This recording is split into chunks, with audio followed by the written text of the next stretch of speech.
So here we are in Manchester, just behind the university on Granby Row, and this is Vimto Park.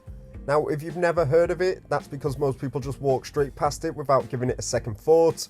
But this little patch of grass in the middle of the city is actually a pretty significant spot.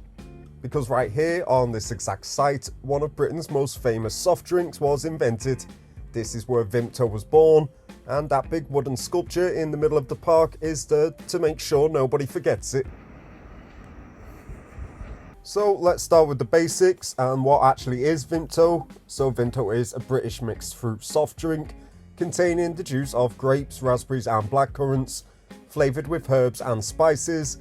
It was invented in 1908 by John Noel Nichols, born in Blackburn, who was a Manchester-based wholesaler dealing in herbs, spices and medicines.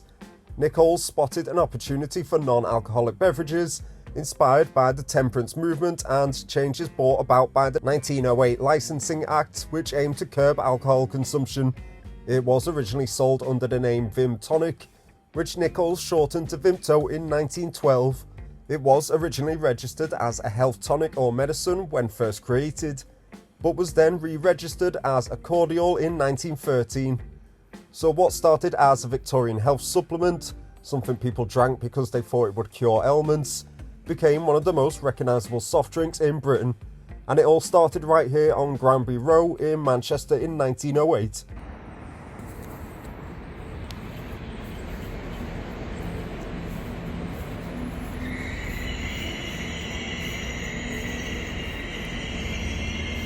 So let's talk about the sculpture itself, because there's actually a plaque on it which tells you everything you need to know. It reads, "A Monument to Vimto by Kerry Morrison, 1992. Stained oak taken from a sustainable forest. John Noel Nichols fixed his first batch of Vimto at 19 Granby Road in 1908. Commissioned by J.N. Nichols Vimto plc. So who is Kerry Morrison?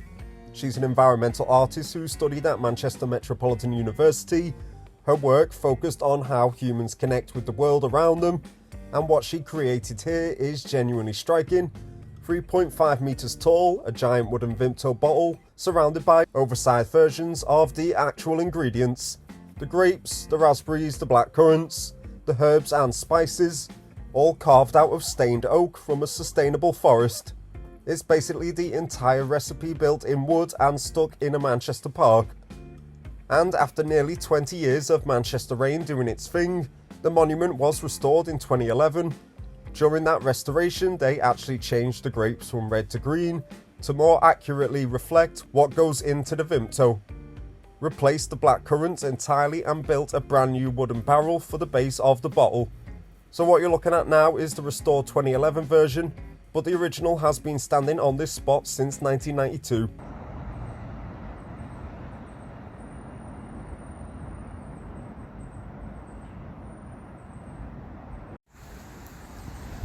So as we move throughout the rest of the park here, let's take a look at the history of Vimto in Manchester. Now, it was originally produced at 19 Granby Row along this road in Manchester city centre. Vimto quickly outgrew its initial premises. Production moved to a larger warehouse on Chapel Street in Salford in 1910, then to Old Trafford in 1927. By 1971, a new modern facility in Withamshire became the centre of production. Eventually, the company relocated its head office to Newton-le-Willows near St Helens, Merseyside in 1999. So Vimto started right here and gradually moved further and further away from its birthplace. The factory that once stood on this site is long gone, demolished as the University of Manchester expanded around it. Nichols moved out of manufacturing entirely in 2003 when it closed its final production site in Golborne, Wigan. Vimto is currently produced by Refresco in both Leicestershire and Lancashire on behalf of Vimto Soft Drinks, a division of Nichols plc. The park and the monument remain though, a small but significant reminder of what was here before the university buildings arrived.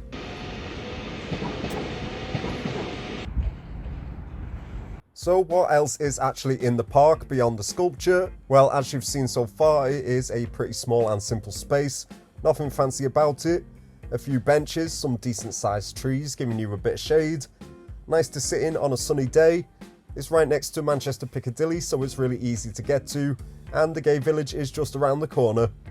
You've got university buildings all around it and a train line running overhead, which gives it a bit of that classic Manchester atmosphere. And just along from the Vimto Monument, there's actually another statue worth checking out, a sculpture of Archimedes doing his famous Eureka moment.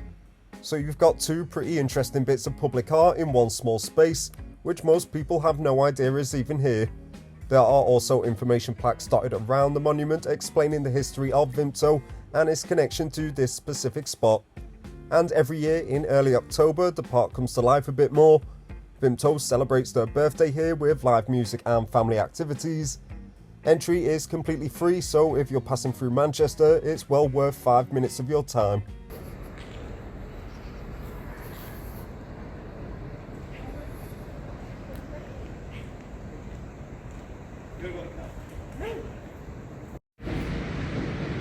And just as we move under the train bridge, you do have what looks to be a few derelict buildings nearby. But as we check out this side, here's a fact about Vimto that most people, even most Mancunians, don't know. A Sunday Times article in 2007 claimed Vimto to be the most popular drink during the holy month of Ramadan in some Arab countries. Vimto is also manufactured under license in Saudi Arabia, Yemen, the Gambia and Ghana.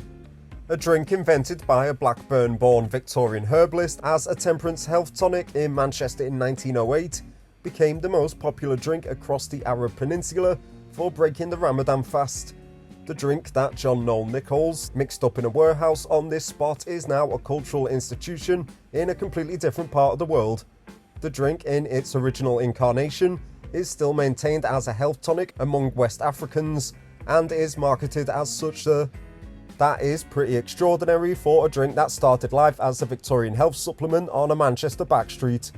Vimto is currently available in 65 countries, and the number of countries of which it is on sale is growing.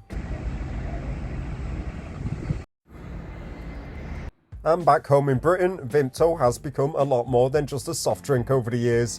Most people of a certain age will remember Purple Ronnie, the little stick figure character you can see on screen now, who was the face of Vimto for 7 years and became one of those advertising mascots that just stuck in your head.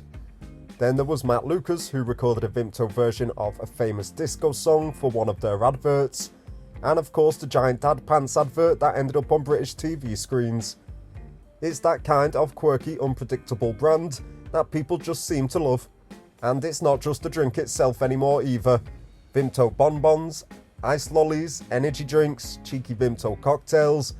The flavour has spread into pretty much every corner of British confectionery. By 2006, Vimto was officially the fastest growing soft drinks brand in the UK by value, and in 2021, they refreshed the whole look with a new logo across the range. Over a century since John Noel Nichols first mixed the recipe right here on this spot, and it's still going strong.